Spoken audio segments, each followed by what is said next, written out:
Hi ನಮಸ್ತೆ, ಅಡುಗೆ ರುಚಿಗೆ ಸ್ವಾಗತ. ಇವತ್ತಿನ ರೆಸಿಪಿ ಶಾವಿಗೆ ಬಾತ್. ಸ್ವಲ್ಪ ಹುರುಳಿಕಾಯಿ, ಸ್ವಲ್ಪ ಕ್ಯಾರೆಟನ್ನು ಒಂದು ಪಾತ್ರೆಯಲ್ಲಿ ಹಾಕ್ಕೊಂಡು ಬೇಯಿಸ್ಕೊಂಡಿದ್ದೀನಿ.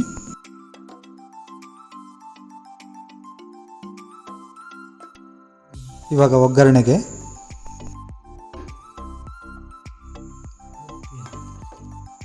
ಸ್ವಲ್ಪ ಈರುಳ್ಳಿ,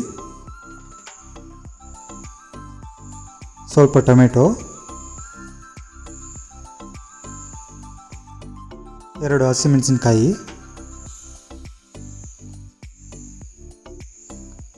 ಸ್ವಲ್ಪ ಗೋಡಂಬಿ, 1 ಬಟ್ಲಷ್ಟು ಶಾವಿಗೆ ತೊಗೊಂಡಿದ್ದೀನಿ.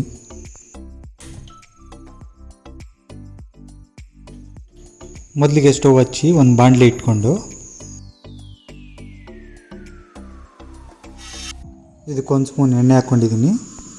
ಇದನ್ನು ಕೆಂಪಗಾಗೋವರೆಗೂ ಹುರಿಬೇಕು. ಹುರಿದ ಶಾವಿಗೆನ ತಟ್ಟೆಗೆ ಹಾಕ್ಕೊಂಡು ಅದೇ ಬಾಣಲೆಯಲ್ಲಿ ಒಗ್ಗರಣೆ ಹಾಕ್ತಿದ್ದೀನಿ. ಇವಾಗ ಇದಕ್ಕೆ 2 ಸ್ಪೂನ್ ಎಣ್ಣೆ,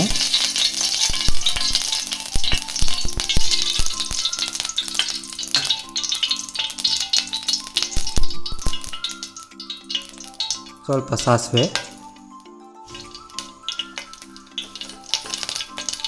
1 ಚಮಚ ಕಡಲೆಬೇಳೆ,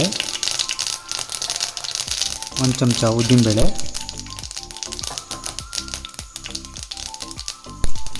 ಸ್ವಲ್ಪ ಗೋಡಂಬಿ,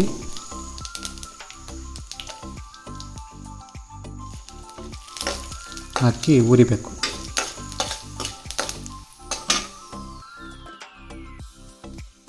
ಇವಾಗ ಇದಕ್ಕೆ ಈರುಳ್ಳಿ,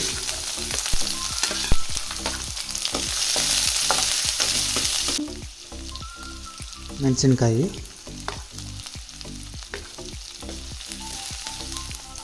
ಟೊಮೆಟೊ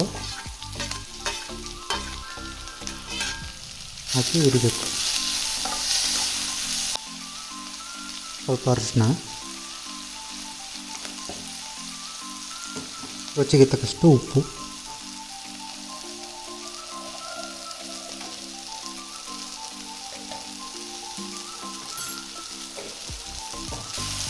ಇವಾಗ ಇದಕ್ಕೆ ಬೇಯಿಸಿರುವಂಥ ತರಕಾರಿ ಹಾಕ್ಕೊಬೇಕು.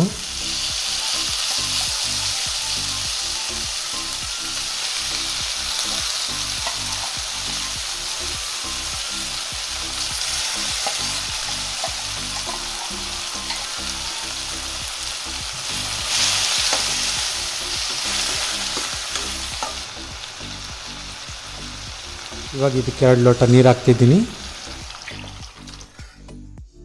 ಇದನ್ನು ಇವಾಗ 2 ನಿಮಿಷ ಕುದಿಯಕ್ಕೆ ಬಿಡಬೇಕು. ಇದು ಇವಾಗ ಕುದೀತಾ ಇದೆ. ಶಾವಿಗೆ ಹಾಕಿ ಮಿಕ್ಸ್ ಮಾಡ್ತಾಯಿದ್ದೀನಿ. ಇದನ್ನು 2 ನಿಮಿಷ ಬೇಯಬೇಕು.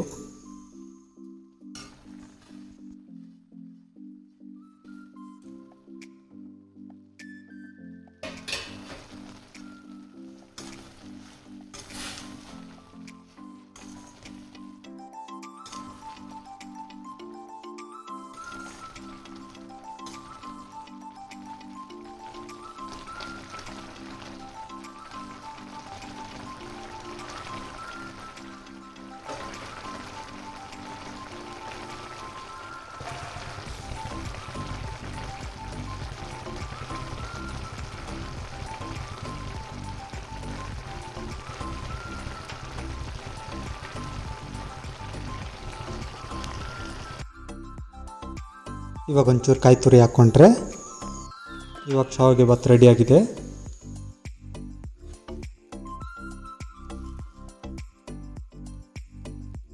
ಈಗ ಇದನ್ನು ಒಂದು ತಟ್ಟೆಗೆ ಸರ್ವ್ ಮಾಡ್ತಾಯಿದ್ದೀನಿ.